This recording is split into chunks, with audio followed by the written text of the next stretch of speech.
ನಾವು ಈ ಕಾರ್ಯಕ್ರಮ ಮಾಡ್ತಾ ಇರೋದು ಯಾವುದೇ ಒಂದು ಚುನಾವಣೆಗೋ ಇಲ್ಲ ಬೇರೆ ಏನಾದ್ರು ಕಾರ್ಯಕ್ರಮಗಳಲ್ಲ, ನಿಮಗೆ ಸ್ಥಳದಲ್ಲೇ ಕೆಲಸ ಮಾಡಿಕೊಡ್ಬೇಕು ಅಂತ. ಏನಾಗುತ್ತೆ, ತಾವು ಕಚೇರಿಗೆ ಹೋದಾಗ ತಮಗೆ ಗೊತ್ತಿರಲ್ಲ, ಆ ಆಫೀಸ್ ಹತ್ರ ಹೋದಾಗ ಅಲ್ಲಿ ಯಾವನೊಬ್ಬ ನಿಂತಿರ್ತಾನೆ, ಏನು ಬಂದಿತ್ತು ಅಂತಾನೆ, ಒಂದೇನೋ ಕೋಡಿ ಹಾಕಬೇಕು ಅಂತ ಕೇಳ್ತೀರಾ, ಕೊಡು ಒಂದು 500 ರೂಪಾಯಿ ಕೊಡು ನಾನು ಮಾಡಿಸ್ಕೊಡ್ತೀನಿ ಅಂತಾನೆ.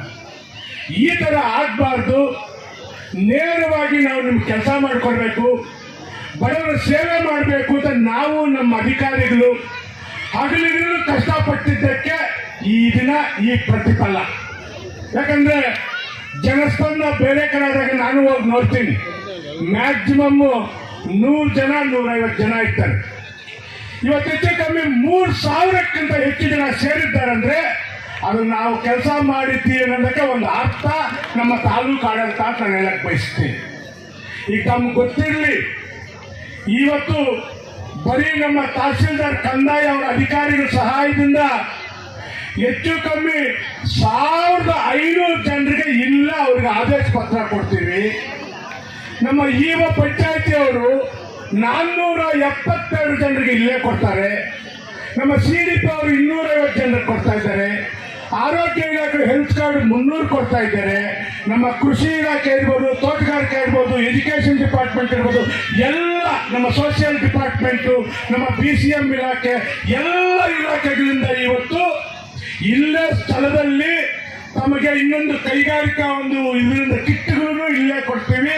ಪ್ರತಿಯೊಂದು ನಾವು ನಮ್ಮ ಅಧಿಕಾರಿಗಳು ಸಾಯಂಕಾಲ 7-8 ಗಂಟೆ ಆದರೂ ನಿಮ್ಗೆಲ್ಲ ಕೊಟ್ಟು ನಿಮ್ಮ ಸಮಸ್ಯೆ ಕೇಳಿ ಆ ಸಮಸ್ಯೆ ಪರಿಹಾರ ಕೊಟ್ಟೆ ನಾವಿಲ್ಲಿಂದ ಹೋಗೋದು. ಅದೊಂದು ತಮ್ಮ ಜ್ಞಾಪಕದಲ್ಲಿ. ಯಾಕಂದ್ರೆ ನಾವೀಗ ಹೆಚ್ಚು ಕಮ್ಮಿ ನನ್ನ ತಹಸೀಲ್ದಾರ್ಗೆ ಒಂದು ತಿಂಗಳಿಂದ ಹೇಳಿದೆ ಇಂಥ ಕಾರ್ಯಕ್ರಮ ಮಾಡಬೇಕು ಅಂತ. ನಾವಿಷ್ಟು ಕಷ್ಟಪಟ್ಟಿದ್ದಕ್ಕೆ ನೀವು ಆ ಥರ ಮಾಡಿದ್ರೆ ಕೆಲಸಗಳು ಆಗಲ್ಲ. ಅದರಿಂದ ದಯವಿಟ್ಟು ಗಮನಿಸಿ, ನೀವು ನಿಮ್ಮ ರೈಟ್ಸ್, ಸರ್ಕಾರದಿಂದ ಸಿಗುವಂಥ ಸೌಲಭ್ಯ ತಗೊಳ್ಳೋದು ನಿಮ್ಮ ಹಕ್ಕು, ನೀವು ಕೇಳಿ ತಗೋಬೇಕಾಗುತ್ತೆ. ಕೆಲವರು ಏನ್ ಮಾಡ್ತಾರೆ, ಅಲ್ಲೇ ಇಟ್ಬಿಟ್ಟಿರ್ತಾರೆ.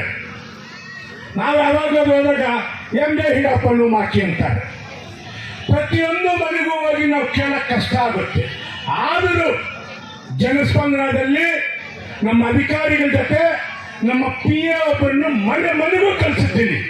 ದೇವರಗೂಡು ಪಂಚಾಯತಿ ಒಂದು ಮನೆ ಬಿಟ್ಟಿಲ್ಲ. ನನ್ನ PA ಒಬ್ಬ ಅಧಿಕಾರಿಗಳು ಮನೆಗೂ ಹೋಗಿ ನಿಮ್ಗೆ ಏನ್ ಸಮಸ್ಯೆ ಇದೆ ಮನೆಯಲ್ಲಿ, ನಮ್ಮ MLA ತಹಸೀಲ್ದಾರ್ ಎಲ್ಲ ದೇವರಗೂಡು ಪಲ್ಲಿಗೆ 25ನೇ ತಾರೀಕಿಗೆ ಬರ್ತಾರೆ, ತಾವು ಬನ್ನಿ ನಿಮ್ಮ ಸಮಸ್ಯೆ ಪರಿಹರಿಸ್ತೀವಿ ಅಂತ ಹೇಳಿದ್ದೀವಿ. ಏನಾದರೂ ಪೆನ್ಷನ್ನು, ಪೌತಿ ಖಾತೆ ಇಂಥವಿದ್ರೆ ಕೊಡಿ ಅಂತ ತಗೊಂಡು ಬಂದು ಆದೇಶ ಪತ್ರ ಇಟ್ಟು ಇಲ್ಲಿ ಕಾಯ್ತಾ ಇದ್ದೀವಿ. ಯಾಕೆ ನಾನು ಮಾತಾಡಿದಂದ್ರೆ, ದಯವಿಟ್ಟು ಓರಲ್ ಆಗಿ ಮಾತಾಡೋಬೇಡ. ಇಲ್ಲೇ ಆಗಲಿ ಜನ, ನಿಮ್ಗೆ ಸಮಸ್ಯೆ ಆಗಿರೋ ಸಮಸ್ಯೆ ಅಂತ ನಮ್ಗೆ ಹೇಳ್ರಿ. ನೀವೆಲ್ಲ ದಾರಿಯಲ್ಲಿ ಮಾತಾಡೋದ್ರೆ ಏನು ಪ್ರಯೋಜನ ಆಗಲ್ಲ. ಪ್ರತಿ ವಾರ ಬುಧವಾರ ಮ್ಯಾಕ್ಸಿಮಮ್ ಸ್ವಲ್ಪ ಟೈಮಿಂಗ್ ಹೆಚ್ಚು ಕಮ್ಮಿ ಆದರೂ ಮನೆ ಹತ್ರ ಇರ್ತೀನಿ. ವಾರಕ್ಕೆ ಹೆಚ್ಚು ಕಮ್ಮಿ 3-4 ದಿವಸ ಬಾಗೇಪಲ್ಲಿಯಲ್ಲೇ ಇರ್ತೀನಿ. ಬನ್ನಿ, ನಾನು ನನ್ನ ಜೀವನದಲ್ಲಿ ಕಷ್ಟ ಅಂತ ಬಂದವ್ರನ್ನು ನೀವು ಯಾವ ಜಾತಿ, ಯಾವ ಧರ್ಮ, ಯಾವ ಪಕ್ಷ ಅಂತೂ ನಾನು ಕೇಳಿಲ್ಲ. ಬಂದವ್ರಿಗೆ ನನ್ನಿಂದಾದಂಥ ಸಹಾಯ ಮಾಡಿಕೊಟ್ಟಿದ್ದೀನಿ. ಯಾಕಂದ್ರೆ ನನಗೆ ಒಂದು ಸಲ ಎಲೆಕ್ಷನ್ ನಿಂತಾಗ ನಾನು ಕಾಂಗ್ರೆಸ್ ಇರ್ಬೋದು, ಇವ್ರು BJP ಇರೋರು, JDS ಇರ್ಬೋದು, ಗೆದ್ದಿರೋದು ನಮಗೆ ಎಲ್ಲರೂ ಒಂದೇ. ಅದು ತಮ್ಮಲ್ಲಿ ಇರಲಿ. ಯಾಕಂದ್ರೆ ಕೆಲವ್ರಿಗೆ ಏನಾಗುತ್ತೆ, ಕೆಲವು ಬಡವರಿಗೆ ಅಯ್ಯೋ ನಾವು ಬೇರೆ ಪಾರ್ಟಿ ಬಿಡಪ್ಪ, ಕಾಂಗ್ರೆಸ್ MLA ಹತ್ರಕ್ಕೆ ಏನು ಹೋಗೋದು ಅನ್ನೋಂಥ ಆ ಮಾತು ಬೇಡ. ನಾನಂತೂ ಆ ಪದ್ಧತಿ ಇಟ್ಕೊಂಡಿಲ್ಲ. ಧಾರಾಳವಾಗಿ ಬರ್ಬೋದು, ನಿಮ್ಮ ಕಷ್ಟ ನನ್ನ ಕೇಳ್ಕೋಬೋದು. ಸರ್ಕಾರದ ಸೌಲಭ್ಯ ಇದ್ರೆ ಕೊಡಿಸೋ ಜವಾಬ್ದಾರಿ ನಂದು.